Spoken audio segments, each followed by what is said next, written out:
In the previous video, we learned how to use the image widget in Panel to display visuals in our application. In this video, we are going to take things one step further and learn how to use the video widget.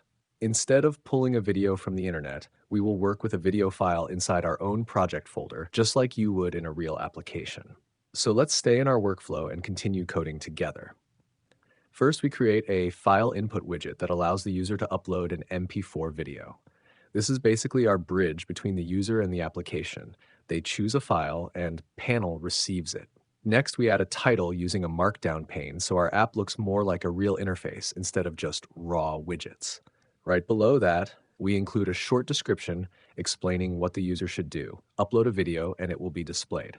Finally, we place everything inside a column layout so our elements appear nicely stacked on the page, and we make the app servable so Panel can run it in the browser.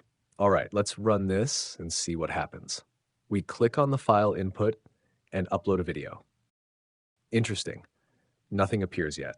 That's completely expected because right now we are only uploading the file, not displaying it. So let's continue and make this actually work. Now we create a video pane, which will be responsible for playing our video. At first, we set it to none because we don't have a video loaded yet. Then we define a function that will run whenever the user uploads a file. Inside this function, we take the uploaded video and temporarily save it on the system because Panel needs a real file path to play it. Once the file is saved, we update the video pane's source so it knows where to find the video. To make this automatic, we tell Panel to watch the file input. So every time the user uploads a new file, our function runs instantly. Don't forget to add the video pane to your app layout right below the file input so it actually appears in the interface.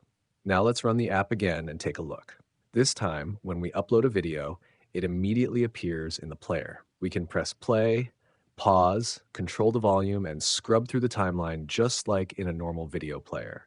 Try uploading a different video and see how smoothly it updates. Pretty powerful for just a few lines of Python. In the next video, we'll continue exploring more Panel features and level up our Python skills even further.